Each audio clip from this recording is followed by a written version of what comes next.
సప్త చిరంజీవులు. హిందూ పురాణాల ప్రకారం ఈ ఏడుగురు మహాపురుషులు మరణం లేనివారు. వీరు ఇప్పటికీ మన మధ్యనే ఉన్నారని, ధర్మాన్ని రక్షిస్తున్నారని నమ్మకం. హనుమంతుడు శక్తికి, అచంచలమైన భక్తికి మారుపేరు. శ్రీరాముని పట్ల ఆయనకున్న నిబద్ధత, సేవాభావం అనంతమైనది. కలియుగంలో భక్తుల కోరికలు తీర్చే దైవంగా ఆంజనేయుడు నిలిచాడు. వేదవ్యాసుడు మహాభారత రచయిత మరియు వేదాలను విభజించిన జ్ఞానమూర్తి. అపారమైన జ్ఞానానికి, వివేకానికి ఆయన ప్రతీక.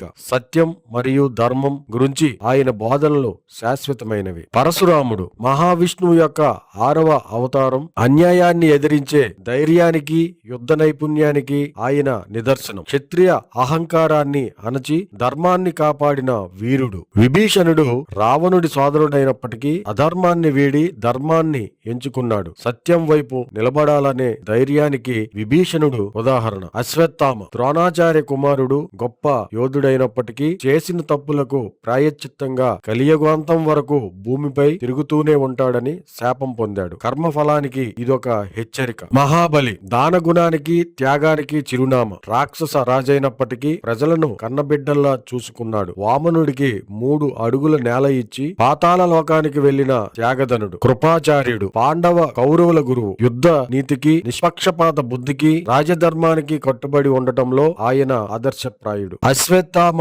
బలిర్వ్యాసో హనుమచ విభీషణ కృపః పరశురామచ్చ సప్తైతే చిరంజీవినః అనే శ్లోకం ద్వారా వీరిని స్మరించుకుంటారు.